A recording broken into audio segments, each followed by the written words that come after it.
A sharp thud echoed as Marcus Ellington's suitcase was shoved hard down the aisle by a security officer.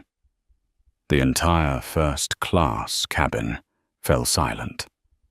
The black man in a simple suit and thin-rimmed glasses had just been ordered to vacate seat 2A, the seat he had paid $4,750 for on the New York to San Francisco flight. "You need to move to economy," said lead flight attendant Linda Carson, her voice steady, her eyes cold. "This seat belongs to a preferred customer." Marcus looked up, his gaze calm though the hands resting on his knees tightened so hard his knuckles turned white. He did not yell, he did not argue. He simply said, "Valid ticket. Valid seat. I am sitting where I belong." Murmurs began to spread among the passengers behind him. Who was right? Who was wrong? Some reached for their phones, recording, their lenses trembling with a mix of excitement and unease. In the cramped cabin, the atmosphere thickened, as though a single spark could ignite an explosion. Across from Marcus sat Richard Whitmore, a white man in a navy suit, a Rolex gleaming under the LED lights. He smirked. "Seat 2A is mine. I've sat here dozens of times. You must be mistaken." Perhaps you have seen this scene before. On one side, the arrogance of entitlement. On the other, a calm so sharp it was dangerous. Who truly held the power? Marcus leaned back, his voice dropping low. "Mr. Whitmore, under Section 17 of the U.S. Federal Aviation Contract of Carriage, seat ownership is determined by a paid electronic ticket, not by personal habit. Would you like me to read my ticket number aloud for the entire cabin to hear?" His words cut like a blade. For a brief moment, Linda Carson faltered. But quickly, she regained the authoritative tone of a veteran flight attendant. "Mr. Ellington, I am asking you to cooperate. If you refuse, we will have to call in airline security." That phrase, "have to call in security," rang in passengers' ears like a familiar bell. How many times had they seen a black passenger dragged from their seat? And now, it was unfolding again, right before their eyes. Marcus breathed slowly. In his head, numbers flickered like a balance sheet. $500 million. The value of the deal he was flying to San Francisco to close. One misstep could ruin it all. But silence would mean surrender. He looked directly at Linda and gave a thin smile. "Ms. Carson, are you certain you want your name on this report? You are confronting a passenger with a confirmed, fully paid ticket, purchased with an Amex Black Card, and you are willing to violate Section 240, denied boarding compensation, of the U.S. Department of Transportation?" Linda bit her lip. Never before had a passenger thrown legal and economic terminology back at her like this. Usually the threat of calling security was enough, but this man was not flinching. Behind him, Richard laughed, trying to tilt the tension into mockery. "Come on, a guy in a $500 suit with a torn shoulder quoting law to me? I've been pampered by Atlantic Airways for years. He's just putting on a show." The laughter rippled. A few nodded along with Richard. Yet some eyes began to shift toward Marcus, uncertain. Suddenly, heavy footsteps echoed. Two security officers appeared, their voices firm. "Mr. Ellington, please step away from your seat. If not, we will enforce aviation safety regulations." In that moment, Marcus felt his stomach knot. He could hear the pounding of his heartbeat. each thud strong and fast. Under the harsh cabin lights, his face was illuminated, his dark eyes reflecting a mute, unwavering resolve. He rose slowly, deliberately, without a hint of resistance. Outwardly, it looked like defeat. But in his mind, a different plan had already begun. One call, one name. And when that name was spoken, the entire airline would tremble. Marcus glanced at Richard, his voice low and cutting, just loud enough for him alone. Be careful. The market does not forgive deception. The first-class cabin held its breath. Phones kept recording. Passengers waited for the conclusion. But they did not yet realize. The man being escorted from his seat was not the weak one. He was Marcus Ellington, CEO of Ellington Dynamics, a conglomerate worth $18.7 billion. And with a single dial, everything was about to turn upside down. Before he became a name that made Wall Street look up, Marcus Ellington was once just a boy with worn-out shoes and 3 borrowed books from the Detroit Public Library. He was born in 1976, in a neighborhood where streetlights were fewer than police visits. The 2-bedroom apartment where Marcus lived with his mother, Gloria Ellington, always carried the smell of rust from old pipes and the sound of rats scurrying across the ceiling at night. Gloria worked night shifts as a nurse, her eyes ringed with exhaustion, yet her voice always gentle. Each morning, she left a small note on the kitchen table. Marcus, study as if you are the last light in this home. Those trembling words, scribbled in haste during a break at work, became the compass of his entire life. Have you ever seen a child underestimated simply because of where he was born? Marcus knew that feeling better than anyone.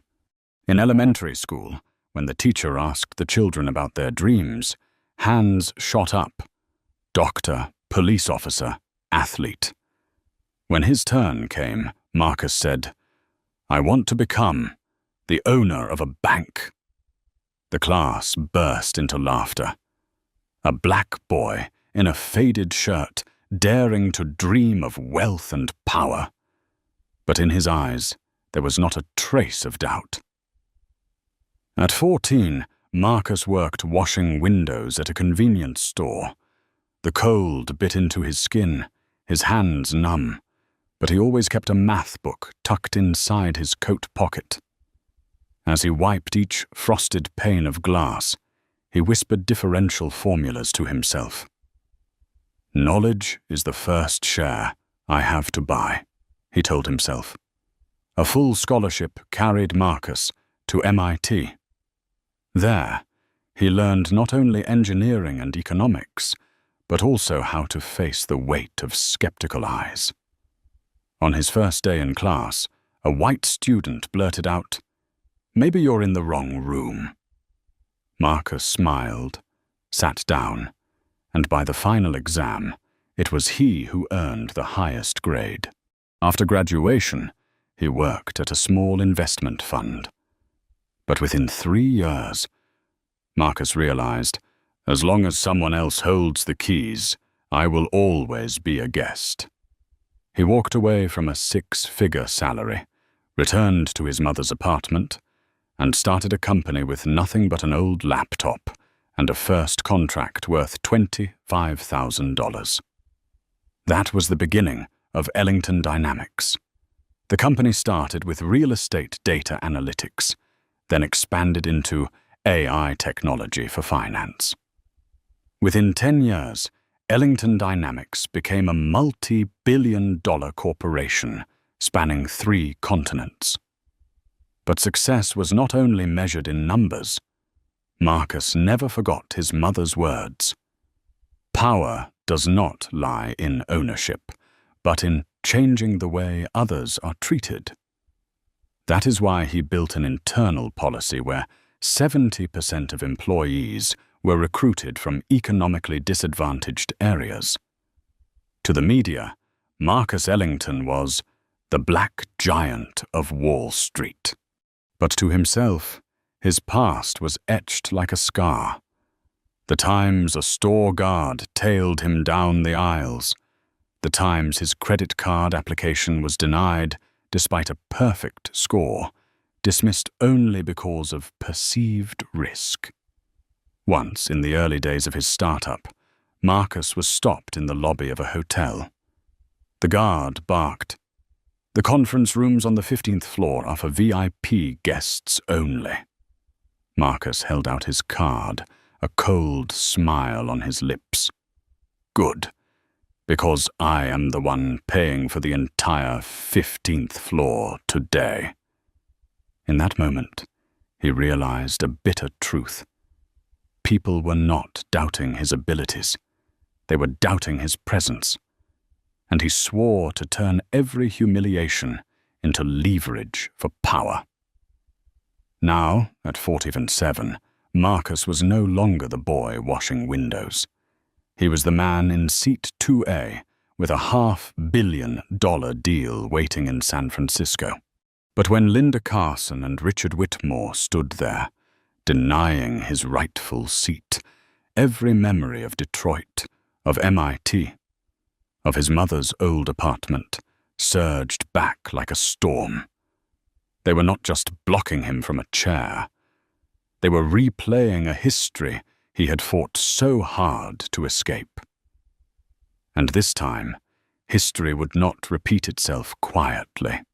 Dawn in New York bent its first rays of light across the towering glass buildings. The city had not yet shaken off the breath of night, but in the 60th floor penthouse of Marcus Ellington, everything moved with the precision of a well-tuned symphony. Marcus sat at a long walnut desk, his laptop open to a report titled Acquisition Deal, Valuation, $500,000. He read each line of figures, lips pressed lightly, occasionally tapping his finger against the polished surface. A slow, steady rhythm, a habit whenever he needed absolute focus.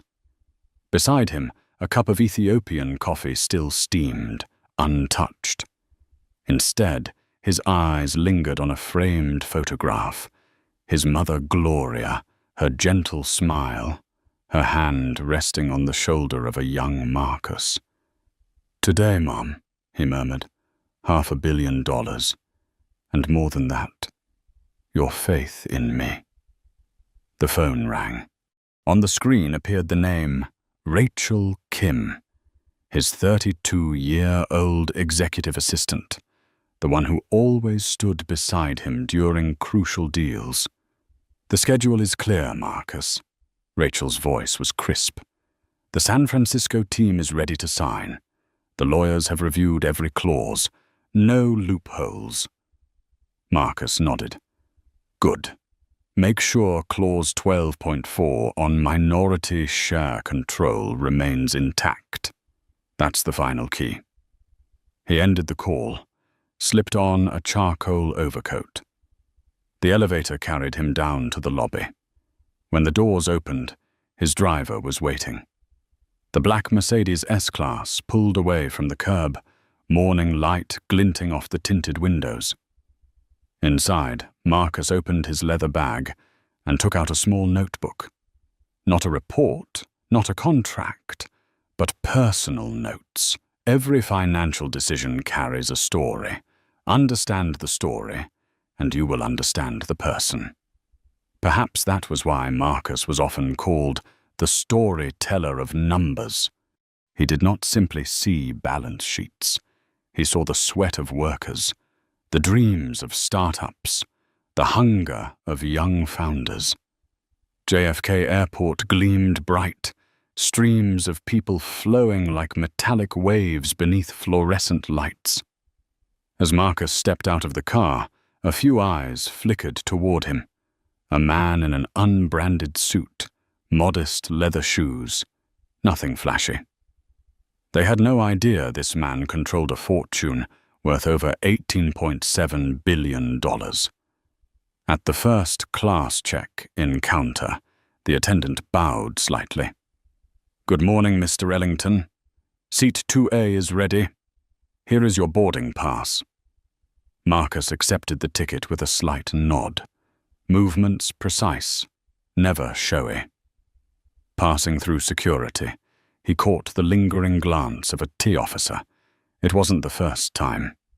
He was used to being checked more thoroughly than others, despite carrying a US passport and a first-class ticket.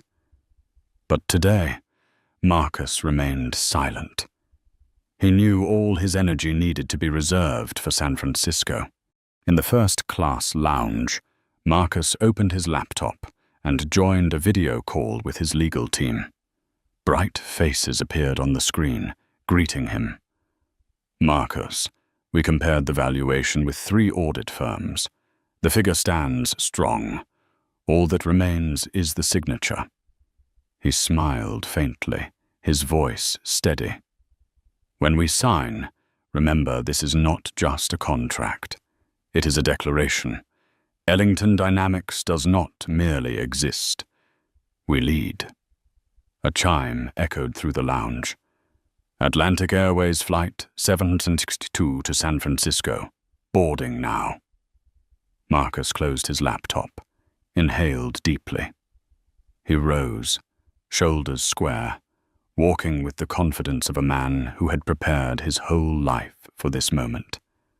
But destiny often hides in the smallest of details. As he approached the boarding gate, at the counter nearby, Richard Whitmore was laughing with the staff.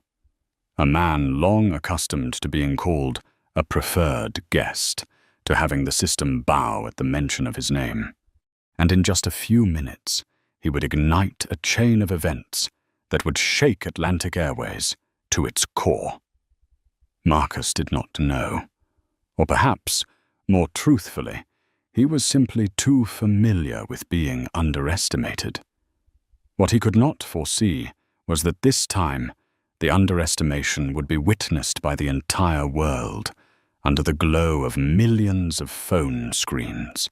The distinct sound of a boarding pass scanning rang out, a sharp beep as the green light turned on. Marcus Ellington stepped through the gate, his stride steady and calm. A few passengers were already settling into their seats, the warm golden light of the first-class cabin spilling down, casting a sheen of luxury over everything. Wine already poured, crisp white linens folded neatly, leather seats that seemed to mold perfectly around the body. Marcus placed his carry-on in the overhead compartment, sat down in the seat 2A, fastened his seatbelt, adjusted his seat, and opened his laptop to review the final clauses of his deal. Everything was in order. Calm, ordinary. A moment that felt like any other flight. But then a voice cut through the air, sharp as a knife slicing the silence. "Excuse me, but you're sitting in my seat." Marcus looked up. In front of him stood Richard Whitmore, navy suit, bright red tie, Italian shoes polished to a mirror shine. The 55-year-old man stood tall, clutching his boarding pass like a weapon. His eyes flicked over Marcus with arrogance, as though he could not fathom that an ordinary black man would dare occupy the seat he considered his own. Marcus remained composed, his voice low but firm.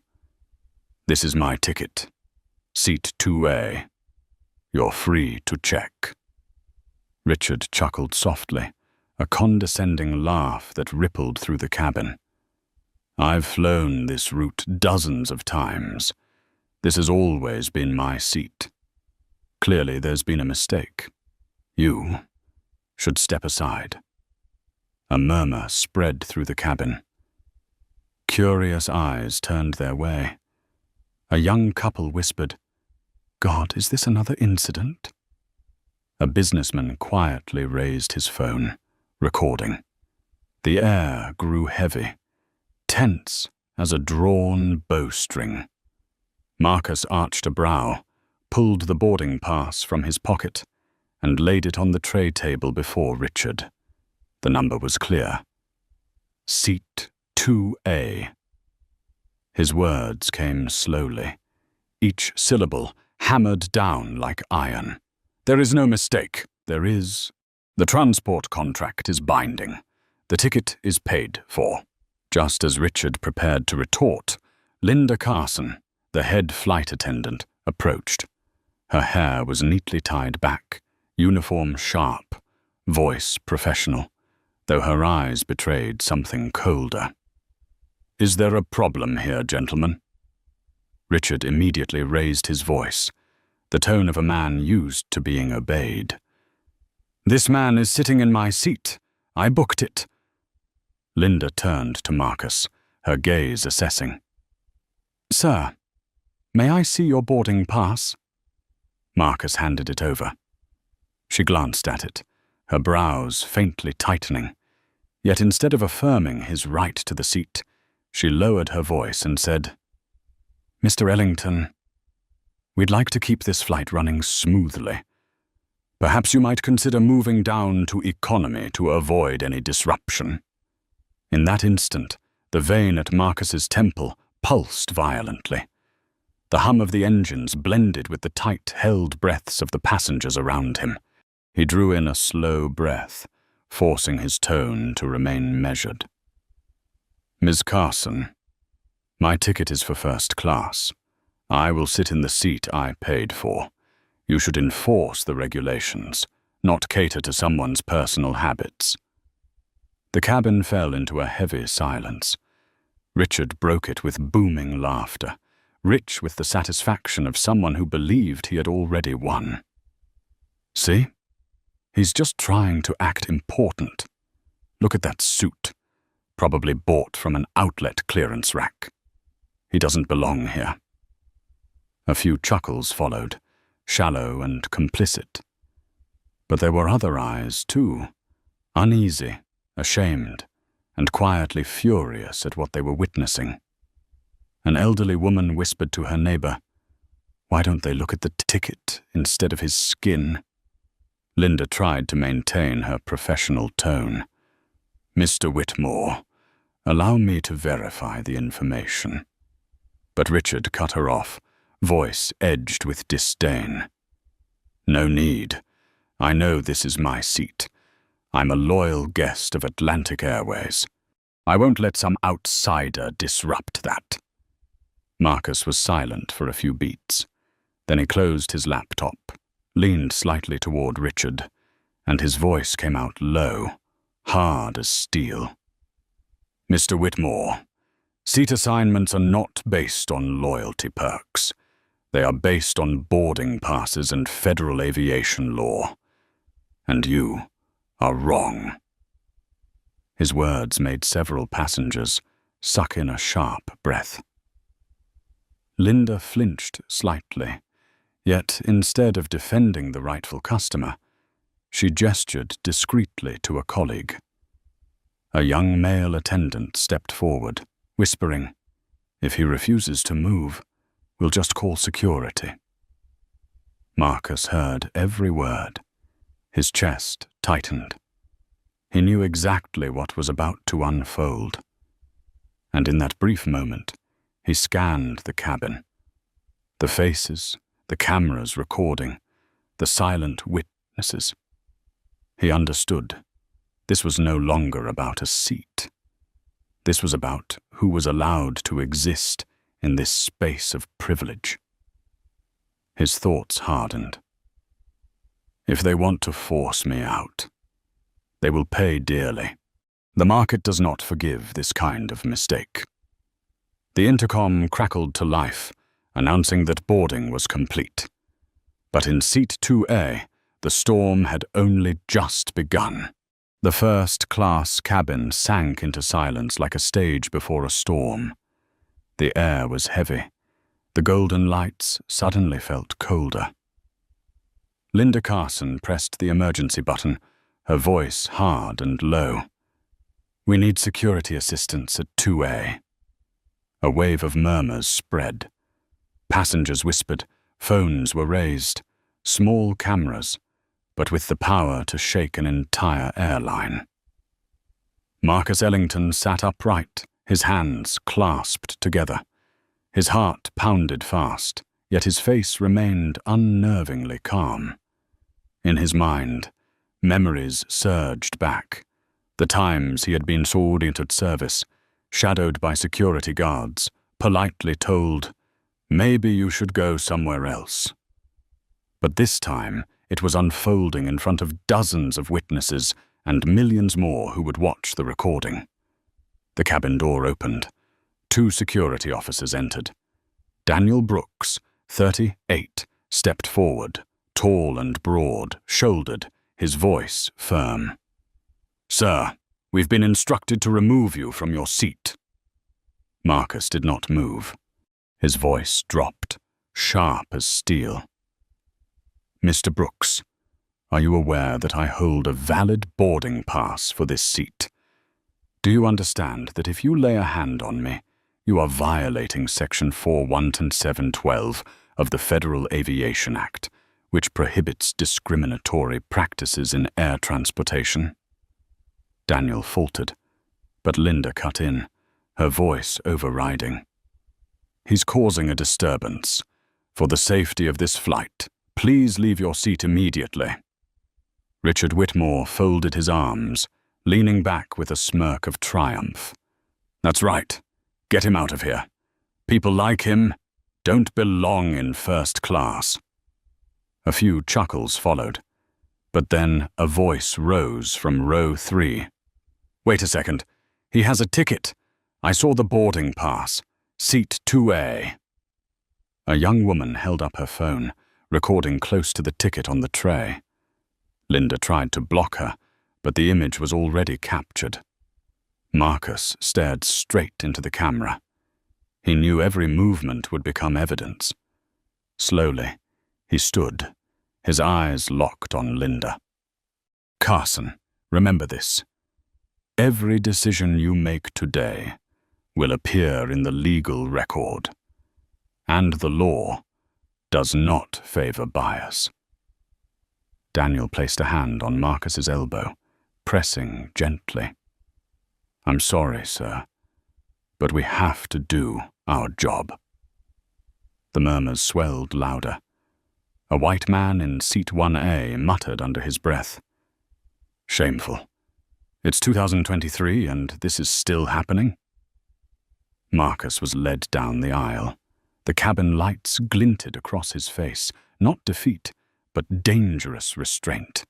Every step landed like a stake driven into the floor. Just before leaving the cabin, Marcus turned to Richard, his voice deep, each word carved into the air. "The market hates deceit, Mr. Whitmore. Remember that." Richard laughed loudly, but the eyes around him began to harden. The cabin door slammed shut. Marcus was escorted into the bright white light of the airport hallway. Passengers inside the plane sat frozen. The whispers didn't stop. He had a valid ticket. They just made a huge mistake. In the security room, Marcus was invited to sit. Daniel Brooks avoided his gaze, visibly uneasy. A mid-level manager rushed in, voice strained. "Mr. Ellington, please cooperate. We just want the flight to depart on time." Marcus crossed his arms, leaning back in his chair. His voice was no longer that of a removed passenger, but of a CEO accustomed to control. "You just said on time. But you forgot one thing. Lawful. I am not the problem. Your biased system is the problem. And believe me, I know exactly how to handle systems." The manager swallowed hard. For a moment, he felt as though he was facing something far greater than an ordinary passenger. Marcus pulled out his phone and dialed. He spoke slowly, clearly, so that everyone could hear. Thomas Green, this is Marcus Ellington. We have an emergency. Atlantic Airways has just openly violated Section 41712 in front of dozens of witnesses. I want the entire board notified immediately, within 5 minutes. The room went still. The name Thomas Green, a major shareholder, one of the airline's most powerful figures, dropped like a bomb. Marcus lifted his gaze, his eyes burning like steel fire. He had been forced out of seat 2A in humiliation. But within minutes, the entire airline would pay the price. The airport security room fell into silence after Marcus mentioned the name Thomas Green. To the mid-level staff, it was not just a name, it was an alarm bell. Green, the major shareholder of Atlantic Airways, the man whose influence could make the entire executive board turn on its axis. Marcus held the phone to his ear, his voice steady, unhurried, yet each word landed like a hammer strike. Thomas, I was just pulled out of seat 2A on flight 762. Valid ticket, clear boarding pass. The reason? Open discrimination. The entire incident has been recorded by passengers. If Atlantic wants to avoid a global media crisis within 24 hours, I want immediate action. On the other end, there was silence. Then an aged yet razor-sharp voice cut through. Marcus, don't worry. I will handle it. You are still at JFK, correct? Yes, and I want them to know you just called. Marcus ended the call and sat upright. His hand did not tremble. His eyes remained calm. In contrast, those in the room, the mid-level manager, Daniel Brooks, and a female staffer, swallowed hard. They knew they had just lit a match to a powder keg. Only 10 minutes later, the door swung open. A tall, lean man with graying hair and a crisp grey suit stepped inside. Edward Clark, Regional Director, overseeing all Atlantic Airways operations on the East Coast. He did not rush, but each step he took pressed the air tighter in the room. Mr. Ellington, Edward extended his hand, his voice courteous but his eyes stern. I offer my deepest apologies for what just happened. I am here under direct orders from Mr. Green. Marcus gave a brief squeeze of the handshake, his deep black eyes cutting past the diplomatic veneer. Mr. Clark, I don't need apologies. I need action. And that action must happen here and now. Edward nodded. He turned toward Daniel and the mid-level manager, his tone snapping like a whip. Show me the incident report. The trembling papers were handed over. Edward skimmed them, then tossed them onto the table. No legal grounds, no safety violation. This is blatant bias. He drew a sharp breath, then continued. Mr. Ellington, please return to first class. I will personally escort you. Marcus rose. His steps were slow, yet each one beat like a drum in the ears of those who had humiliated him. When the cabin door opened and the warm, golden light spilled out, passengers jerked their heads up. They whispered, phones still recording. Richard Whitmore, still folded into seat 2A, froze when he saw Edward Clark walking beside Marcus. What is going on? This is my seat. Edward advanced, his voice cold as steel. Mr. Whitmore, your ticket is for tomorrow's flight. Mr. Ellington is the rightful passenger here, and you have just caused a serious incident for this airline. The whispers erupted. A woman exclaimed aloud, My God! He doesn't even have a ticket for today. Richard's face drained, then flushed red as he tried to bluster. "That's impossible. I am a preferred client. Atlantic has always given me this seat."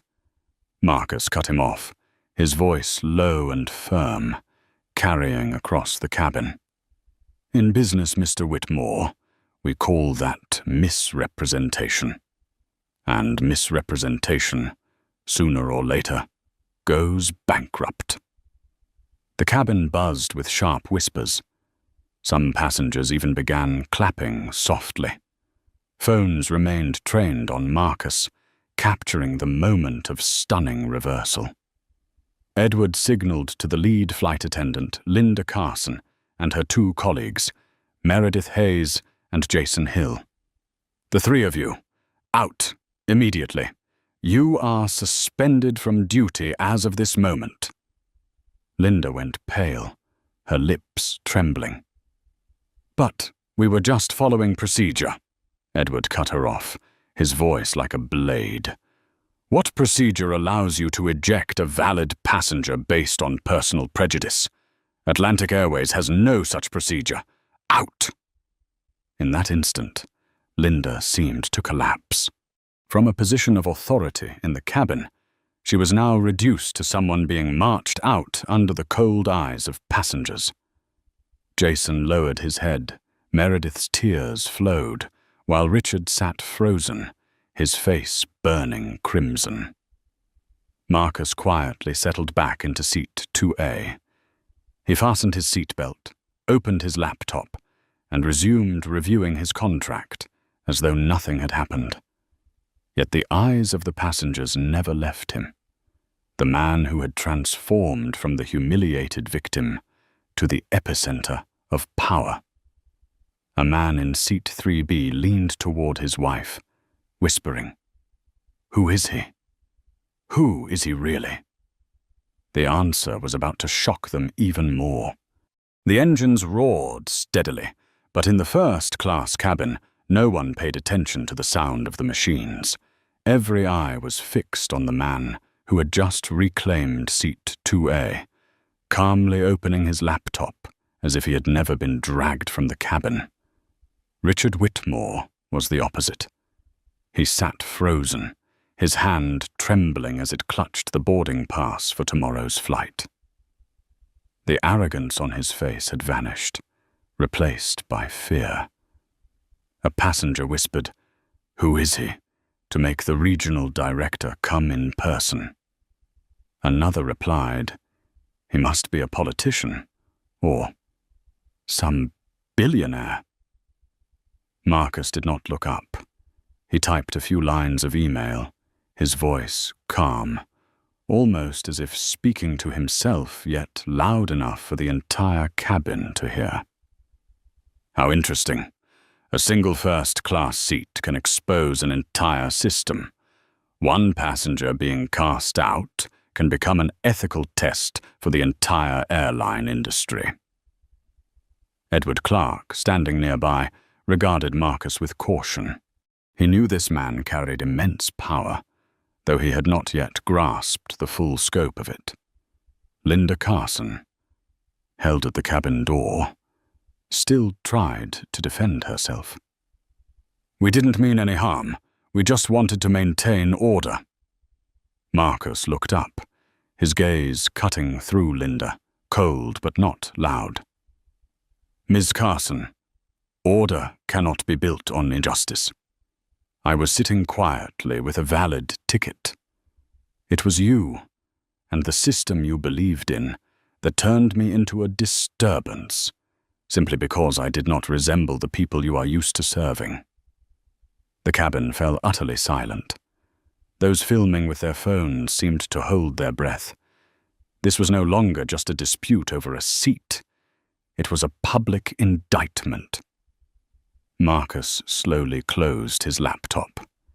He stood, turned to face the entire cabin, his voice rising clear and commanding, like a speech delivered in a grand hall. "Allow me to introduce myself. I am Marcus Ellington, Chief Executive Officer of Ellington Dynamics, a technology and real estate investment conglomerate valued at over $18.7 billion. I paid for this seat, just like any other passenger here. But today, you have witnessed with your own eyes power, status, wealth. None of it matters when the system chooses to look at skin color instead of a boarding pass. Murmurs erupted. Some passengers gasped, a few clapped quietly, others brought their phones closer, recording every word. Richard Whitmore's face went pale, his voice stammered. You're the CEO of Ellington Dynamics? Marcus tilted his head, a faint smile curling. Yes, and you just tried to eject the CEO of a multinational corporation from a seat you did not even purchase for today. The entire cabin burst into laughter, but it was bitter laughter aimed squarely at Richard. He shrank into himself, his eyes darting for escape. Marcus turned to Edward Clark. Mr. Clark, Atlantic Airways has a choice. Either you bury this incident, only to have the media unearth it at the cost of billions, or you turn it into a turning point. Admit the mistake, reform immediately. You decide. Edward drew a deep breath. He could feel the pressure, not just from Marcus, but from the dozens of cameras live streaming at that very moment. He nodded. Mr. Ellington, I give you my word. The entire crew involved will be dismissed, and Atlantic Airways will begin anti-bias training immediately. I will report directly to the board of directors today. Applause broke out. At first scattered, then swelling, filling the first-class cabin. Eyes turned toward Marcus, not just in respect, but in relief. They had just witnessed justice take shape in the sky. Marcus sat back down, pulled his laptop toward him. He spoke softly, yet clearly enough for those nearby to hear. Justice is not a slogan. It is action, even in an airplane seat. Linda Carson lowered her head. Stepping out of the cabin in silence, Richard quietly gathered his things, retreating under the contemptuous stares of fellow passengers. Marcus reopened the $500 million deal file. He knew that in just a few hours he would sign a historic contract. But deeper than that, what he had just signed here, before dozens of witnesses and millions who would watch the video, was something greater. A declaration of fairness. Under the cabin's light, his eyes glowed, not only with personal pride, but with the strength of an entire generation. We will not remain silent. Flight 762 finally took off, but in the first-class cabin, the atmosphere had not yet returned to normal. There were still furtive glances, phones hidden behind seatbacks, and scattered whispers drifting through the air. Marcus Ellington opened his laptop and continued reviewing the terms of his contract, as if the storm a moment ago had nothing to do with him. But he knew well, the real storm had only just begun. Before the plane's wheels even touched down in San Francisco, a 2-minute 47-second video appeared on Twitter.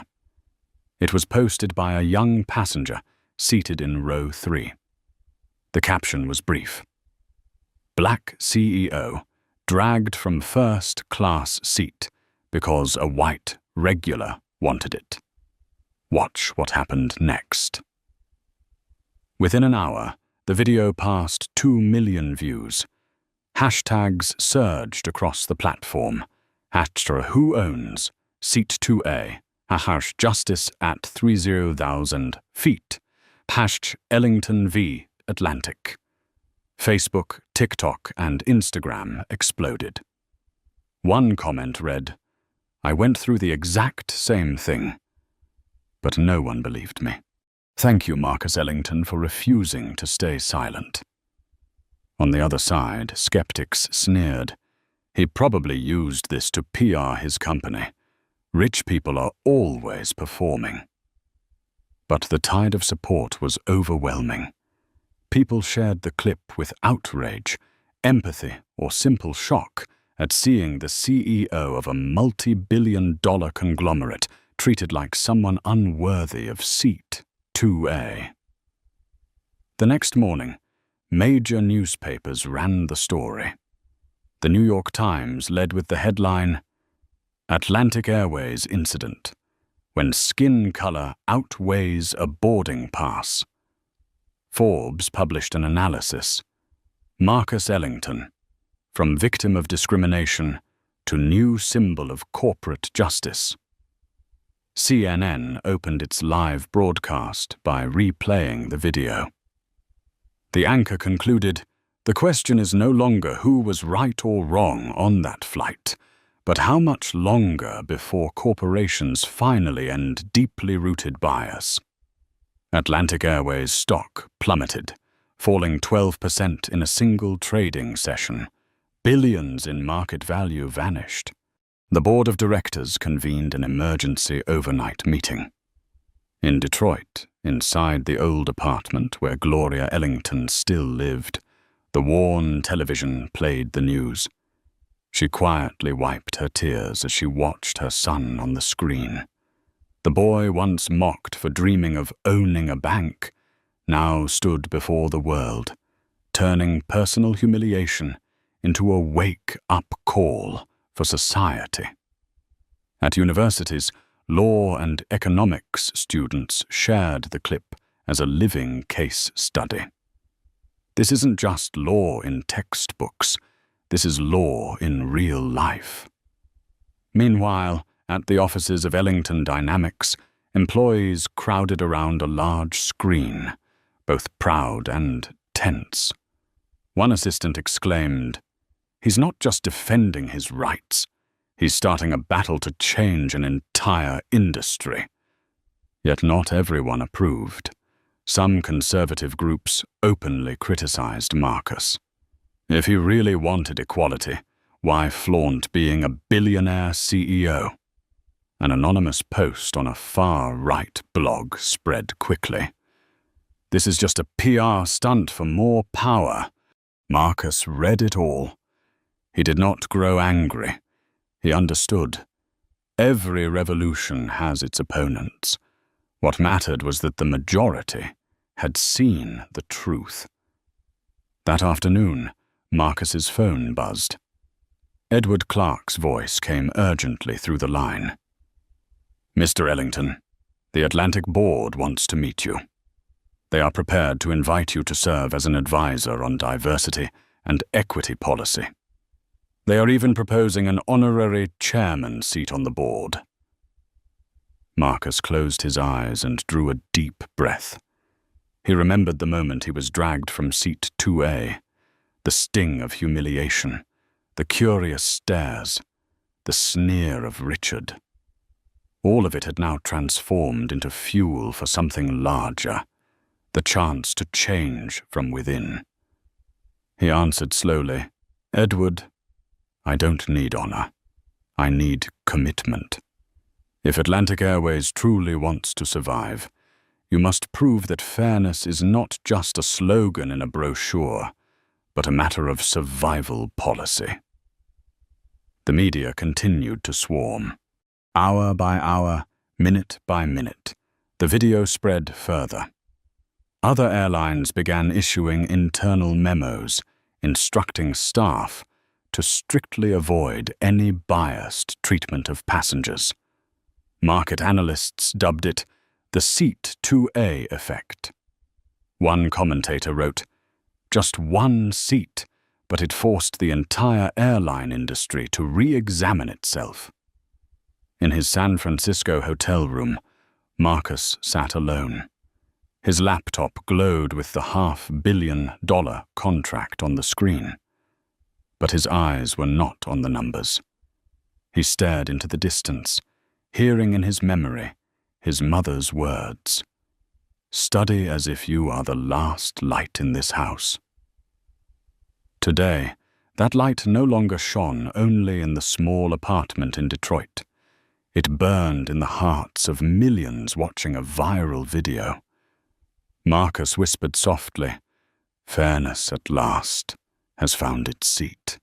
3 days after the incident on Flight 762, the headquarters of Atlantic Airways in Manhattan descended into chaos. The revolving glass doors spun non-stop with reporters, cameras, and protesters holding signs high. Fairness is not a privilege. Everyone deserves their own seat 2A. Inside the boardroom on the 40th floor, the board of directors sat in a circle. The air was thick with the smell of coffee and anxiety. A massive screen on the wall displayed a blood-red chart. Stock down 18% in 5 days. Nearly $4.3 billion in market value wiped away. The chairman of the board spoke with a gravelly voice. "We no longer have a choice. Either admit our mistake and reform, or wait for collapse." The name Marcus Ellington was spoken again and again. The video of him revealing his identity on the flight had become a symbol. One board member said bluntly, "We need him, not just to calm public outrage, but to redefine Atlantic." In a private conference room in San Francisco, Marcus sat across from 7 executives. Their eyes carried a mix of desperation and wariness. Edward Clark broke the silence. "Mr. Ellington, we invite you to become a senior advisor for our reform program. Compensation, you may name it." Marcus folded his arms, his voice calm but razor-sharp. "You do not understand. This is not about compensation. This is about survival. If Atlantic does not change, you will lose the market, lose trust, and eventually lose everything. The issue is not me, it is the millions of customers out there." He placed a folder on the table. On the cover were the words, "Diversity and Equity Compliance. Blueprint." "This is my proposal, a bias awareness training program for all employees, from cabin crew to management. An internal monitoring system to ensure every decision is based on data, not prejudice, and an independent committee of civil rights experts to oversee it. If you are truly serious, I will lead this project." The room fell silent. One executive sighed, then nodded. "We agree." The following month, Atlantic Airways announced a program called Seat for All. The media erupted. In the promotional clip, Marcus Ellington appeared, his deep voice resonating. "It does not matter who you are, where you come from, or what you look like. A purchased ticket is an undeniable right, and we will guarantee that." Hundreds of employees lined up for the first training session. Linda Carson, the chief flight attendant who once opposed Marcus, appeared unexpectedly. She no longer wore her Atlantic uniform, but sat as a regular participant. When asked why, she replied simply, "Because I was wrong, and I want to start over."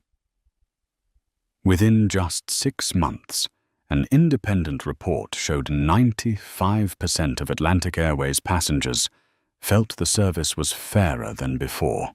Rival airlines were forced to follow, launching similar programs to avoid being labeled outdated. An analyst on Bloomberg called it the Ellington effect. In the past, airlines measured success by quarterly profits. Now, they are forced to measure it by passenger trust. In his San Francisco office, Marcus gazed out the window as the sunset washed over the city.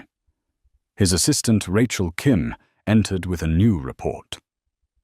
"Marcus, the $500 million deal has closed, But everyone is only talking about Atlantic Airways. You have become a social symbol." Marcus smiled faintly. He had not sought such a title. But he knew sometimes history does not let you choose. It puts you at the center of the storm and forces you to stand firm. He recalled the moment he was dragged from seat 2A. Humiliation. Insult. But that very moment had triggered a shift that changed an entire industry. Universities began teaching the seat 2A case in business ethics classes. Law students analyzed Section 41712 as a prime case study. On social media, the hashtag #SeatForAll turned into a movement demanding fairness, not just in airlines, but in banking, hotels, and public services. A journalist wrote, "When a CEO was treated like a second-class passenger, he turned humiliation into an opportunity to reshape societal standards. That is the Ellington legacy." Marcus closed the report and looked out at the crimson sky. He whispered to himself, "Fairness does not come from a single moment. It comes from the systems we leave behind." A year had passed since the fateful Flight 762. The sky over New York was clear. Planes still took off and landed as if nothing had ever changed. But for millions of people, one first-class seat, seat 2A, had become a symbol. Atlantic Airways released its annual report. Revenue was up 14%. Customer satisfaction reached a record 97%. In the opening segment, a video began with Marcus Ellington seated in 2A, his voice resonating. Fairness is not a slogan. It is the foundation of trust. And trust is the real fuel that lifts an airline. The Atlantic Board of Directors publicly admitted, "We were wrong. But from that mistake, we learned how to make things right." Passengers no longer feared being treated differently. A young businesswoman wrote on Twitter, "First time flying Atlantic since the incident. They called me by my name, respected me like anyone else. That feeling, it is not about the class of the ticket. It is about being seen as a human being." At universities, professors incorporated the Seat 2A case into lessons on business and ethics. Students called it the Ellington Case Study. Journalists named it the 2A Revolution. A blogger wrote, "A man was dragged from the seat he rightfully owned, and with truth and intellect alone, he changed an entire industry. That is not just justice, that is legacy." On social media, the hashtag #SeatForAll no longer referred only to airlines. It spread to banks, hotels, even hospitals. People began using it to demand fairness in every service. In his penthouse in San Francisco, Marcus Ellington sat by the glass window overlooking the bay. The sunset stretched across the water, reflecting on his contemplative face. Rachel Kim, now Deputy CEO of Ellington Dynamics, entered, placing a report on the table. "Marcus, Atlantic just announced growth. They send their thanks to you. And did you know? Someone has written a book about the Ellington legacy." Marcus gave a faint smile. Legacy is not in books. It is in how people are treated every day. If today an ordinary passenger can sit undisturbed in the seat they paid for, then that is the legacy. He stood, reaching for his coat. Rachel asked, "Where are you going?" Marcus replied, his voice quiet but firm. "To Detroit. I need to visit my mother." The old apartment was still there. Gloria, her hair now completely white, opened the door and embraced her son. In the familiar kitchen, she looked at Marcus with eyes filled with both pride and worry. You have gone so far, Marcus. But are you happy? Marcus sat down, taking her hand. Mother, I do not seek happiness in money or fame. I find it in moments of fairness. When a poor child receives a scholarship, when a passenger is called by their name, when a black man is not forced out of the seat he rightfully paid for. That is my happiness. Gloria's eyes welled with tears as she gently nodded. A week later, Marcus appeared at the Global Economic Forum in Geneva. Before thousands of leaders and scholars, he ended his speech with a sentence that brought the hall to its feet in applause. True power does not lie in the shares you own or the seat you hold on a board. It lies in ensuring that anyone with a purchased ticket has the right to remain in their seat. If we cannot achieve that, then we do not deserve to call ourselves leaders. 1 year after the incident, Marcus was no longer just a CEO. He was a symbol of turning humiliation into strength, of transforming a single seat into a global movement. And when an Atlantic Airways plane took off, passengers seated in 2A often whispered a single phrase: "This is not just a seat. This is a legacy." Marcus Ellington, once a boy washing windows in Detroit, had left behind something greater than skyscrapers or billion-dollar figures. He had left behind the belief that fairness can become the standard.